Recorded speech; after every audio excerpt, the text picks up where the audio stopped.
Math 1314, Tyler Junior College, section 3.2, Polynomial Functions, X-Intercepts, which you probably figured out was the next video since the previous one was Y-intercepts. On the board we have two polynomial functions and we'll locate their X-intercepts as soon as we remember how to find them. Do you remember how to find them?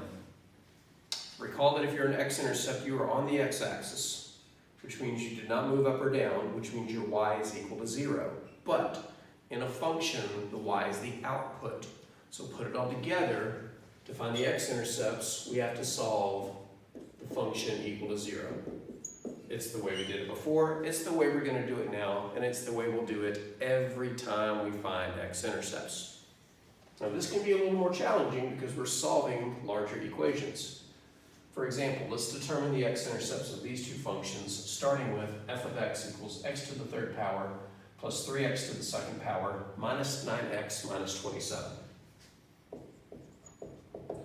All we have to do is solve x to the third power plus 3x squared minus 9x minus 27 is equal to 0. How are we going to do that? Tell you how we're not going to do it. Quadratic function. This is not a quadratic equation. Its degree is 3, not 2. This is a cubic equation. Yes, there's a cubic formula. No, I'm not going to show it to you. Look it up and you'll understand why. So how do we solve this? Well, we've solved polynomial equations before. Go back to section 1.6 in this video series. It was the third section we covered. The strategy was the same as we learned for quadratic equations. Factor it. If your factoring skills are rusty, go check out my video series over factoring. It's called Factoring Review. But just as a reminder, if you're going to factor a polynomial of 4 terms, there's a good chance, let me rephrase that, there's a chance that it might be a grouping problem. There's no guarantee. But to see if it's a grouping problem, split into 2 groups, factor the greatest common factor out of each, and hope that matching parentheses emerge. From x cubed plus 3x squared, they have an x squared in common. If I factor that out, I'll be left with x plus 3. Redistribute if you're not sure about that. On the second group, the common factor is 9, the greatest common factor is 9, but part of the grouping protocol is to keep the middle sign on your next GCF. So I'm not going to factor out a 9, I'm going to factor out a negative 9. And if I divide each of the last 2 terms by negative 9, I also get x plus 3. You can check that by redistributing the negative 9. But to finish grouping, you cross your fingers and hope these parentheses match. That's why I say it might be a grouping problem. There's no guarantee they will match. By the way, if they don't match and we still have to factor, we need a better technique. We're going to learn that in 3.3. But for now, since the parentheses match, they serve as the greatest common factor, the x plus 3. And when I factor it off of each half, that leaves me an x squared and a minus 9. Now, since I'm in a factoring frame of mind, x squared minus 9, even though it's just a quadratic equation, does factor. X squared minus 9 is a difference of squares, and to factor it, you would just unsquare each term. So a pair of x's and a pair of 3's. When I say unsquare, I loosely mean square rooting. And to factor it, you get 1 minus and 1 plus. Now you may have noticed that I got the x plus 3 twice. Once over here is the big GCF in the grouping flow, and I got it again in the difference of squares. So although I don't have to, I'm going to write this as x plus 3 squared times x minus 3. But if you can get it factored completely, then you just set each factor equal to 0. So x plus 3 is equal to 0 and x minus 3 is equal to 0.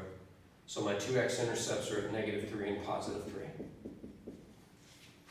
You could use the graphing utility of your choice to check this graph and it would touch the x-axis of those 2 numbers. But what about the second one? Is it quadratic? No.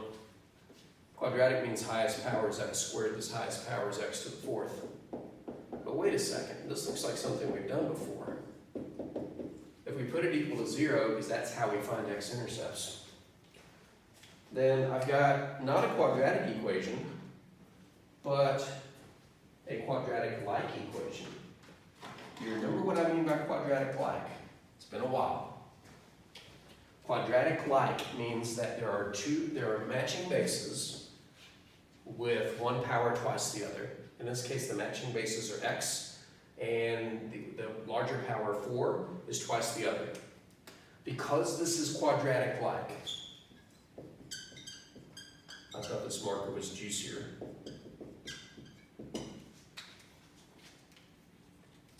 You know what? I'm going to step to my office and get a juicier blue marker. I'm not going to stop the video just to start it again because oh wait, here's one. Let's see if this one's good. Oh, never mind. My office is just right around the corner. But this is a quadratic-like equation, and remember how that flowed. You said let u be the smaller of the two powers, so u equals x squared, and u squared equal x to the fourth. So we replace the x to the fourth with a u squared, and we replace the x squared with just a u. And now it's really quadratic. And so I can use the quadratic formula, or I can try to factor it. Full disclosure, this can be factored without a substitution. What numbers add to give negative 18? Add to give negative 18, but multiply to give positive 81, negative 9, and negative 9. So we have u minus 9 equals 0, and u minus... You know what? I'm going to do something a little unconventional. Normally when we do substitution, we push it all the way to the end, and then we undo the substitution. So we would solve this, we would get u equals 9, and then we would change the u back to x squared. I'm going to change it back right now. So we're going to change u to x squared. And I'm doing this to make a point, but if I were just solving this, absent of any other context, I wouldn't make this unsubstitution yet. But if we change the u back to x squared, we would get x squared minus 9 times x squared minus 9 equals 0. And at this point, you can probably see I could have done the factoring without the substitution. I just needed to recognize that when I factored it, I was going to get x squares instead of x's. But I wanted to put the x squareds back in now to go, oh, look, it's more difference of squares, just like it was over here. So if we factor both of those, they factor into the same things. X plus 3 and x minus 3. X plus 3 and x minus 3. So I get an x plus 3 twice, so x plus 3 squared, and an x minus 3 twice, so x minus 3 squared. These are the same factors as over there. So I'm going to get the same x-intercepts. X equals negative 3 and x equals positive 3. Don't know what's wrong with my 3 drawing abilities right now. So in general, to find x-intercepts, you put it equal to 0, solve it, which usually means factor and put each factor equal to 0. Now, if you're lucky, your function is already factored. In other words, your function already looks like this at the beginning, so you just put it equal to 0 and then finish solving it. But there are some functions where you have to do the factoring yourself.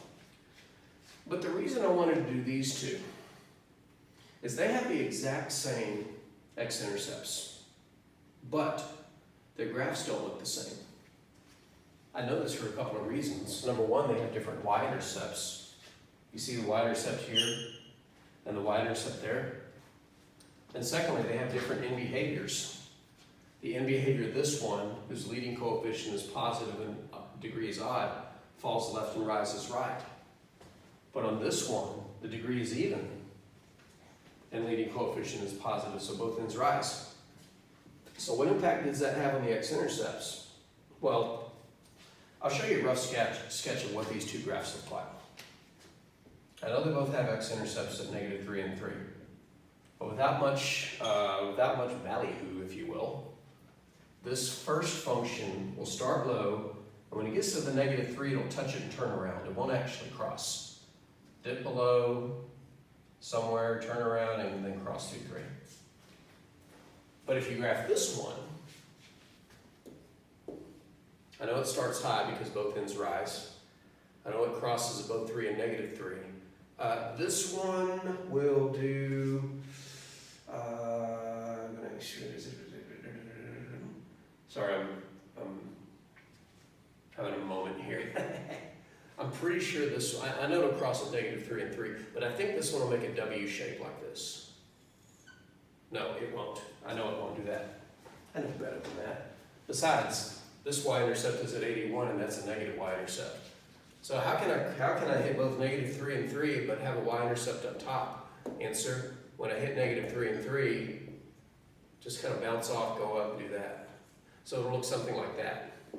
Now, how do I know this, and do I expect you to know it? Well, the answer to the first is you'll see in the next video, and the answer to the second is, at some point, yes, I expect you to be able to deduce these things about the x-intercepts, not as instantly as I'm doing it. But the question I want to raise to take us to the next video is, not all intercepts are created the same. Some x-intercepts you actually cross the x-axis, whereas some you don't. You touch and turn, as if you're going to cross and change your mind. Now on this one, they both touch and turn, and on that one, we have one of each. So the question that we're going to attempt to answer in the next video is, why? How can we predict in advance when a graph will actually cross the x-axis at an x-intercept, as opposed to touch the x-axis and turn around? The answer is actually pretty simple.